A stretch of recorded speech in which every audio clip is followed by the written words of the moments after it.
Home Secretary, why are you making a speech here and not in the UK? The Home Secretary has travelled a long way to reflect on an immigration mess that she is in charge of. But then she believes Britain is bound by a failing global asylum system. A neat deflection or provoking debate, probably both, and with language that's unprecedented for a Home Secretary. We will not be able to sustain an asylum system if, in effect, simply being gay or a woman or fearful of discrimination in your country of origin is sufficient to qualify for protection.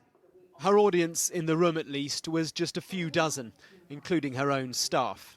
Seeking refuge in the first safe country you reach or shopping around for your preferred destination are not the same thing. I just wanted to pick up on the anecdote you just gave, a very eloquent anecdote about your father, that he had no friends, no money, no passport, he wanted a better life.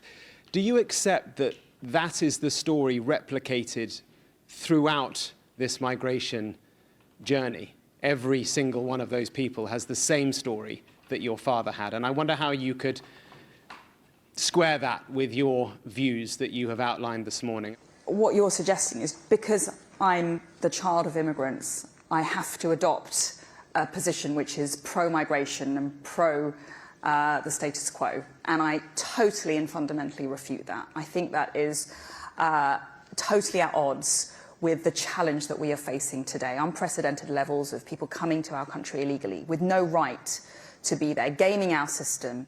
She didn't deny that this was about her too, her vision for a different Britain with different rules. Of course, none of this amounts to a policy announcement. It is rhetorical and it is designed to provoke. She wants to start an argument, a global debate about a global challenge. Her language, though, will certainly fire up her base on the right of a party she'd like to lead. New York is maybe the unlikely focus of the American end of this unprecedented movement. The once grand, now shuttered Roosevelt Hotel is the city's reception centre, overwhelmed.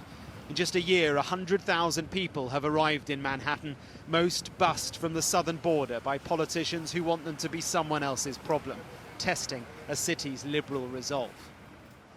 Por eso es que buscamos la manera de buscar un mejor futuro. We're finding a way to get a future, a good economy to try to help us and our families back in Venezuela, to be able to live. I hope that there is a future, not so much for us, but for them.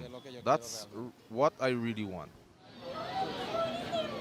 They are the stories of Suella Braverman's father. He came at a time when the system could cope, encouraged migration. Now it's a system of asylum that fails both political extremes and those at its heart. It is neither fair nor firm. Mark Stone, Sky News in the United States.